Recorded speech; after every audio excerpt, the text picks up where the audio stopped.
That was excellent. Crazy. You like it a little fast, but it was cool. My girl really does it. Why would you do that? You heard her? You can hear me. She can't. You okay? Your ancestors are here. Crazy shit. Comb. What the fuck? What? Comb. You want to watch one of my favorites? Yeah, that's cool. Okay.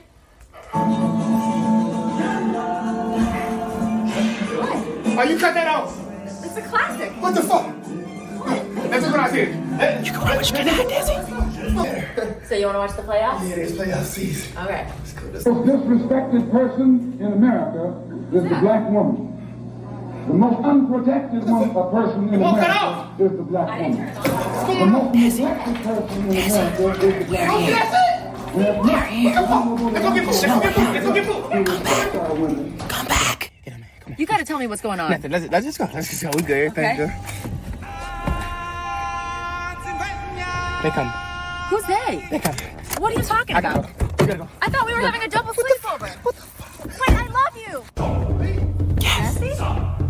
I want to leave. You gotta get away. I'll do anything. Come on, Desi. Yes. I'll adapt. You can move anywhere you want. That's my game. All right, we back with another video. Y'all know how we do. Always pushing health, wealth, better understanding self, and giving praise to the Most High. So y'all see that skit with Desi Bank. You know, there's something going on with the bunnies right now, man. No, but that was funny, man. Shout out to Desi Bank. He probably one of the funniest guys in the game right now. But in my video I did with Shannon Sharpe, I don't know if y'all checked that out. I said that everybody is going to be coming out the woodworks. I said it on my channel. And now what we have people coming out the woodworks. So now they have Michelle. I think it was the same Michelle that they were saying that was on the video that Shannon Sharpe released to the world. I don't know if he released it, but it got released. So she's filing a lawsuit. She already filed a lawsuit in 2023. And now she's coming out. Now, the reason why she's coming out is for this video I'm about to show y'all, okay? There will be more. It'll definitely be more. Anybody who he had relations with, it's a bag to me. That's what they're looking at now. It's all a money game to me. And I think that, because in this video I'm about to show you guys, he offered $10 million to settle with, allegedly. And they didn't take it because the lawyer and the judges get $5 million. She probably get $5 million. She was probably like that, you know. We talking about $50 million. She get $25 million, and she could pay the lawyers, the judges, everybody got to get their cut. They $25 million. So 25 sounds a lot better than 5. In my opinion, that's how they looking at it. It's just a check to them. But check this out. I'm gonna go over this call with the attorney and what he's saying, and I'm gonna give my commentary. Settle these accusations. Yes, there was a settlement offer made by Mr. Sharpe. I will only generally say to you that it was in the tens of millions of dollars demanded by the plaintiff in return for her silence. That's under any definition commonly understood. That is blackmail. And Mr. Sharpe was willing to pay an amount in the tens of millions of dollars, but no final agreement could be reached. And we thought we were still in the middle of discussions when, without warning, the mediator, who's a retired judge, ourselves as lawyers, without any prior warning, still thinking that we were close to it. So they adding up the numbers. Plus they know, oh man, he just got $100 million. No, let's go for the 50. A final agreement.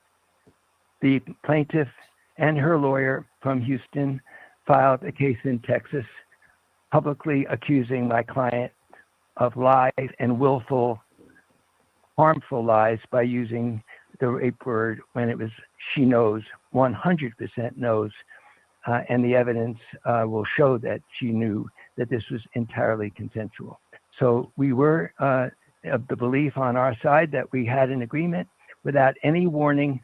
Not even the mediator, who is a retired judge, was given a warning out of courtesy this case was filed and the public charges went throughout the media before we even knew that the discussions were over and the case had been filed.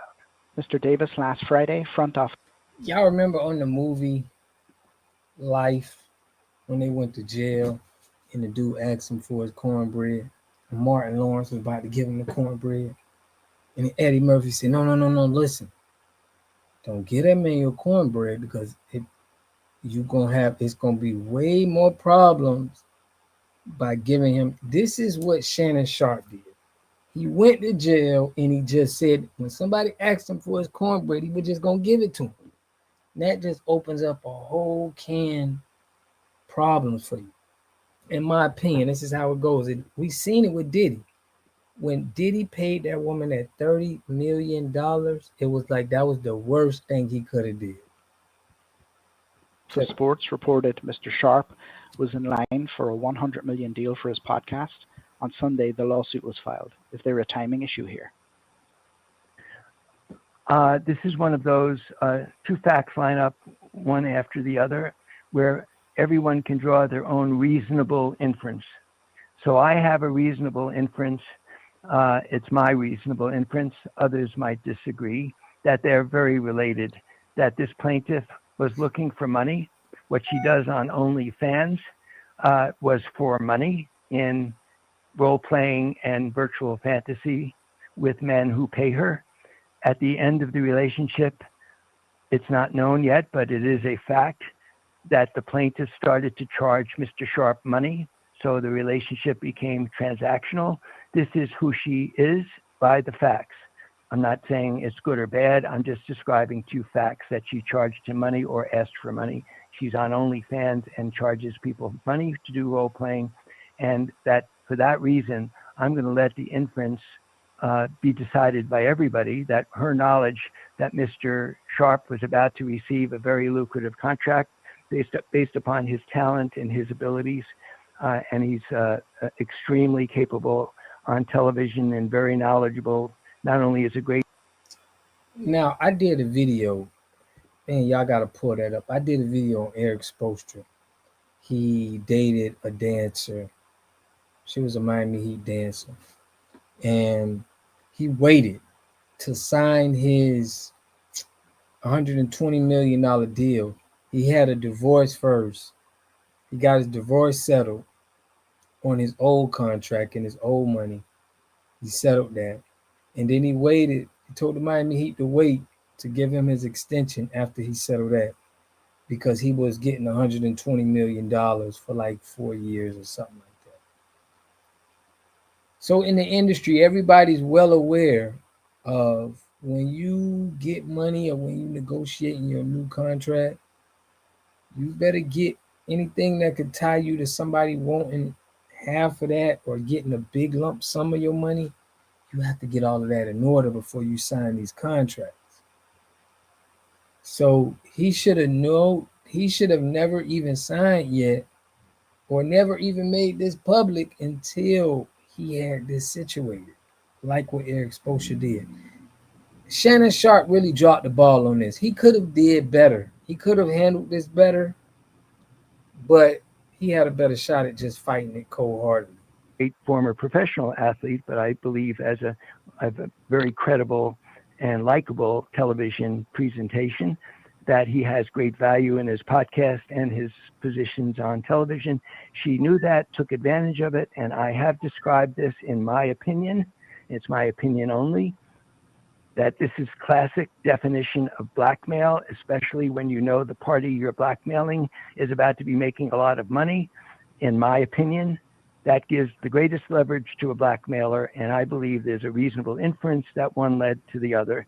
Others might disagree. I'm sure Mr. Busby would make his own argument that this is not blackmail and that this is reasonable and that there's nothing to do with Mr. Sharpe's sudden announcement by somebody else, not by him, about a lucrative contract, had nothing to do with the plaintiff suddenly deciding to break off negotiation after she was offered tens of millions of dollars and suddenly to file a lawsuit. And why she did that and why her lawyer did that is up to them to explain. The next question is coming from Edward Lewis from TMZ. I just want to be clear, Mr. Sharpe did make his accuser an offer in the tens of millions of dollars range, correct? In the multiple of 10. That's all I'm willing to say at this point. But yes, the answer is yes, in multiples of 10 million, more than 10 million. I'd like to condition my last answer as I was not in the room for the mediation effort. It is possible it is only 10 million as the last offer. So I'll at least say at least 10 million, subject to my confirming whether there were any numbers exchanged higher than 10 million. So let me correct what I said, that it's at least a $10 million offer that had been made and that they walked away from. Okay, there y'all see it. So they walked away from 10 to try to get something a little bigger, a little better than that. So he got a tough road ahead of him, man. So hopefully justice happens. Hopefully, justice wins in this case, but she seemed like she was crossing her T's and dotting her I's with evidence, and she got Busby. This was I think it was orchestrated with a couple of people. So everybody trying to get paid, and we'll see if they get paid. But he was willing to pay tens of millions. So let me know what y'all think about this in the comment section. I'll catch y'all in the next video. Peace and love. You are totally dependent on other people to take care of your needs because you don't have those roots sunk into the ground. To have a community, you must have three things to have a community in it. You must have a wholly independent economic structure that can provide goods, service, products, and things for your own people, and jobs and tax spaces for your own people. You should at least control 4 basic things. You should be trying to control water, food, medicine, and energy to be able to survive. Here we got Mr. Pollock. He had a cornfield. He took advantage of a free water test from us, and this is what we found in this water. We found sulfur, we found hardness, and we solved these problems with an easy fix of 2 tanks. So get your free water test today. Stay blessed. Click the link below.